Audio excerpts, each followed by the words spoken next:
But knowing the patterns, knowing that, hey, you know what, this is the way it always happens. We get into a big fight, they ghost, they disappear, we break up, blah, blah, blah, blah, blah. In a few months, they hit me up, and somehow I go back in. I fall right back under the spell, another ride on the merry-go-round. And even though you know it's toxic, it's all you know.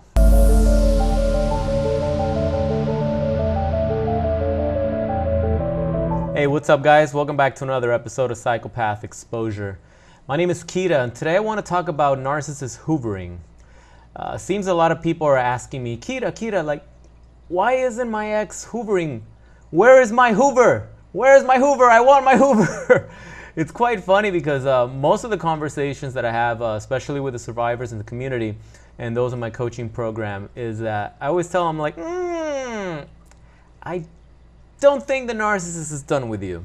This is, of course, after they've been discarded or ghosted or something like that, and they're devastated. And they're like, Kita, I don't know. He just ghosted. Like, this situation happened. It just got really crazy. You don't know how crazy it got. This happened and that happened. And that's it. I think it's over forever. Oh my God. Like, that's it. Like, he's just going to leave me here. He's never going to call me. He's never going to call back. And I can just tell by the patterns of the story, because these predators follow the same patterns. I can tell when the narcissist is not quite done with the victim yet. This could be a man or a woman, narcissist, doesn't matter. The patterns are the same. There's just a little bit of nuance and dynamics that are a little differently, but it's most of it is the same. And you can tell when it's completely over, and I'm like, okay, like, that's it. Or when there's still something, there's still a little door open. It's just the way that they left, the way they've come back often, which is another thing that's very important. You have to pay attention to the patterns that have already transpired. How many times have you guys broken up with the narcissist, and after a few weeks or after a few months, they contact you again with their tail between their legs, or with some bogus excuse, or suddenly they ask you a question, like if nothing's happened, they just ask you a random question about something or something going on in the news today, and they'll just ask you that, or they need your help with something, and shamelessly, they'll contact you and ask you for help. And other times it may go a little bit longer. And maybe they'll show up, they'll write you a letter, they'll send you a long email asking for some sort of forgiveness, but you can tell that it's so uncanny by the language that they use. Sometimes they get very professional, and they use these very extravagantly big words that they normally nobody uses in common conversation, especially not with someone that you're dating. So you have to look at those patterns as well. When is it that the narcissist hoovers? At what point do they start missing you? At what point do they realize, damn, like I miss that, or I no longer have this in my life. Let me go back and see if I can still get it, right? Or they just want to double dip. They're already dating someone else, but they still want to get in there with you, and they still want to keep you on rotation. So there's a lot of reasons why the narcissist will hoover. The most common one is when things don't work out for them with the new supply or whoever they left you for, and they're kind of like out of options. So they throw the line in to see if something will bite. They'll send you a text to see if you'll bite. They're testing the waters. They want to see what your breaking point is. And when this repeats time and time again, they figure you out. They know exactly what they need to do to get you back. They know how long the buffer can be before you start going nuts and you miss them completely, and then that's when they contact you, because they know that you're at your most vulnerable, and they know that, okay, a significant amount of time has already passed. If I hit them up now, they're gonna bite. They know that you're not dating anyone else. They know you. They know that even if you try dating someone else, you're not connecting with this new person. You can't get intimate with this person. There's a blockage there that's blocking the intimacy, and it's just not the same. You can't really enjoy it or be present. They know all these things. So maybe it's through the synchronicity of the matrix or whatnot that things don't work out for them and they decide to hoover you. But here's the thing. When people ask me, where is my hoover? Why isn't the narcissist hoovering? You know, that's something that we have to look at. That's a red flag on you. That shows that you're trauma bonded. When you're asking a question like that, it's because you're trauma bonded. So we can talk till we're blue in the face about the narcissist patterns and the love bombing, the devaluation, the discard. We can talk about all that and the patterns and the breakups and the hoovering and getting back together. We can talk about all that. We can understand all that. And you can be out of the situation. You're out of the relationship. You're out of the entanglement. You say that you're going to work on yourself. You say that you're done. But if you're trauma bonded, the brain knows, this is at a subconscious level, the brain knows that within a certain amount of time, you're going to get a hoover. You're going to get a text. You're going to get a ping. You're going to get a comment. You're going to get a phone call. You're going to get a letter. You're going to get a knock at the door. You're going to get something, or they'll ask a friend about you, and then the friend will tell you. Whatever it is, the brain knows, because the brain's not stupid, right? The brain is absorbing all this information and all these patterns. It knows that at a certain amount of time, you're going to get contacted again. Even if you block them and you do the no contact that I teach in my program, the narcissists, if they really want to get to you, they will move mountains to get through to you. We do the no contact for us to protect ourselves. So it's not so easy for the narcissist to just send out a text and it reaches your phone. If you're blocked, they won't even know that it's not hitting your phone. At some point, they'll be like, damn, they're not responding. Or am I blocked? Did they change their phone number? Right? Then they start trying other methods, but you can't make it easy on them. That's why we go heavily into the no contact. But putting all that aside, your brain knows that at a certain amount of time, you're going to get contacted again. So even if you start, and this is what I'm saying now is kind of like early in the recovery stage where you think you have it all figured out, but you don't because you haven't been tested yet. So you have a little bit of confidence at the beginning and you're like, yeah, I'm going to do this. I don't need them. I'm done with them. They ruined my life. I don't want them. And you start doing your thing. And then a few weeks pass and you notice they're like, damn, they always come back after 3 to 4 weeks. And wow, it's been 3 to 4 weeks and I haven't heard from them. So you start getting a little anxiety. See, what was going on is there was a little bit of a dopamine hit every time you thought to yourself, in a few weeks, they're probably going to contact me. So I'm just going to do my own thing now. So there's a little dopamine hit that you're getting. When you reach that date, more or less the time frame that you're expecting a hoover, and you don't get it,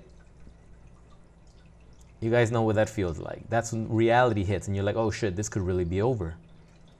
Oh my God, what if they married the new supply? Did they meet someone else? Are they happy? Oh my God, the narcissist is happy. They're not even trying to get back with me.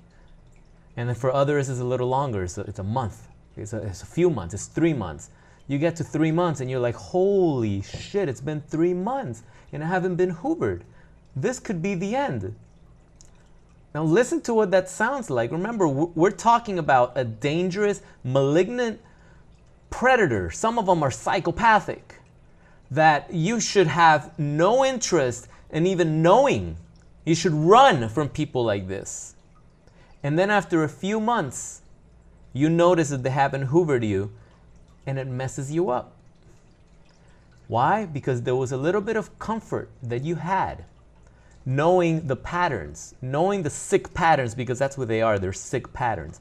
But knowing the patterns, knowing that, hey, you know what, this is the way it always happens, we get into a big fight, they ghost, they disappear, we break up, blah, blah, blah, blah, blah. In a few months, they hit me up and somehow I go back in. I fall right back under the spell, another ride on the merry-go-round. And even though you know it's toxic, it's all you know. It's all you know. You're trapped. You're trauma bonded. So asking me or asking yourself, where is my hoover? That's a clear indicator that you're still under the trauma bond of the narcissist, abusive, personality disorder, because that disorder, it's what influences this whole Stockholm syndrome, that you eventually fall in love with the abuser, because they groom you in such a way, that you become addicted to these things, and then they take them away. So it's like they're breaking you, but then every time they return, they heal you. Then they break you and they heal you. So you fall in love. You're addicted to that, right? Even though they're your abuser, you're addicted to it. Let me tell you something.